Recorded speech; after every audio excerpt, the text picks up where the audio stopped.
لمن يقول أن ترامب ربما يكون أفضل من بايدن، دعونا نلقي نظرة على مرشح ترامب لوزارة الدفاع، شخص كاره للإسلام والمسلمين يدعو إلى حروب صليبية جديدة لاجتثاثهم في أمريكا وأوروبا، ويقول أن المسلمين في بريطانيا وفي أوروبا هم داء وينبغي اجتثاثه، وينبغي أن تشكل من جديد حروب صليبية، وأن يحشد لحروب صليبية ضد المسلمين.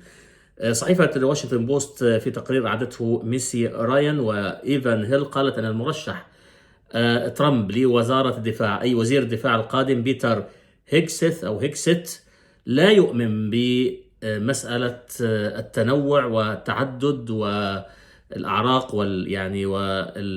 والجنسيات والألوان. شخص متطرف مليء بالأفكار المتشددة وكاره للإسلام، ودعا، هذا الكلام طبعا وفق له الواشنطن بوست، ودعا إلى حرب صليبية لحماية القيم المسيحية واليهودية. في مراجعة للصحيفة قالت أن هذا الرجل الذي يتولى أقوى جيوش العالم كان مذيعا في فوكس نيوز، ومؤهله الوحيد أن ترامب أعجب بمقابلاته وبما كان يشيد ويمدح ترامب ويمدح عنصرية وعنجهية وتطرف ترامب.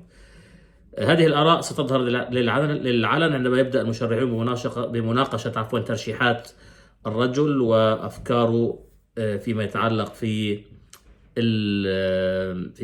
في البنتاغون. هذا الرجل يبلغ من العمر 44 عاما، وكان موجودا في فوكس نيوز، القناة المتطرفة والقريبة من ترامب. في كتابه الأخير الذي نشر هذا الصيف قبل الانتخابات، دعا هيكسيث الرئيس بصفته القائد الأعلى إلى عدم التعاطف مع كل من يخالف القيم الأمريكية، وأيضا كان قد نشر كتاب كما قلنا اعتبر فيه أن المسلمين، في هذا الكتاب نشر في 2020، اعتبر فيه أن المسلمين هؤلاء خطر ويتسللون المجتمع الأمريكي والمجتمعات الأوروبية، وسمى الكتاب الحملة الصليبية الأمريكية، وانتقد وهاجم ارتفاع معدلات ولادة المسلمين، ووصفهم بالمتسللين للمجتمعات الأمريكية وأنهم يستغلون المجتمعات، وكتب أن الإسلام ليس دين سلام ولم يكن كذلك، وزعم أن جميع الدول الإسلامية الحديثة إما رسمية أو بحكم الأمر الواقع مناطق محظورة على المسيحيين واليهود، وكاتب أن الإسلام اختطفه بالكامل الإسلاميون، وزعم أن الإسلاميين يشكلون 25% من العالم، وأن الحملة الصليبية التي يتحدث عنها يجب أو سلط الضوء فيها على المسؤولين المنتخبين في بريطانيا، وفي يعني البريطانيين المسلمين الذين وصلوا إلى مناصب مثل عمدة لندن ورئيس وزراء اسكتلندا وغيره، سلط الضوء عليهم وقال أن هؤلاء خطر، وقال أن سننتهي نحن في أمريكا بهذا الشكل. هذا الرجل هو الذي رشحه دونالد ترامب، هذا الرجل الذي سيكون على رأس أقوى جيوش العالم، هذا الرجل الذي سيكون على رأس البنتاغون. في أي مصير ينتظر منطقتنا؟ هذا فيما يتعلق في الواشنطن بوست. فيما يتعلق بالأوضاع في فلسطين، قطاع غزة محاصر اليوم 406، حرب إبادة مستمرة. الآن يتركز الأمر في جباليا، وكأن هناك مسابقة للخطى لتطهير عرقي هناك.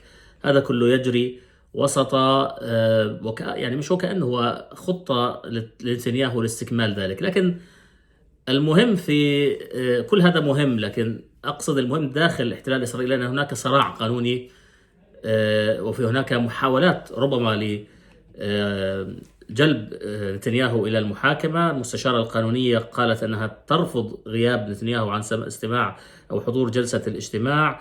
محامي إبراهيم بلوخ في معاريف قال بأنه لو صدر القرار سيتم اللجوء إلى المحكمة العليا، ولو أيدت المحكمة العليا حضور نتنياهو ونتنياهو رفض الحضور للمحكمة لاستماع لشهادته فيما يتعلق بالتهم الموجهة له، سنكون أمام انقلاب قانوني، وربما تكون هناك أزمة دستورية تطيح بنتنياهو. هذه كلها مجمل ما أردت أن أتحدث عنه في هذا الفيديو.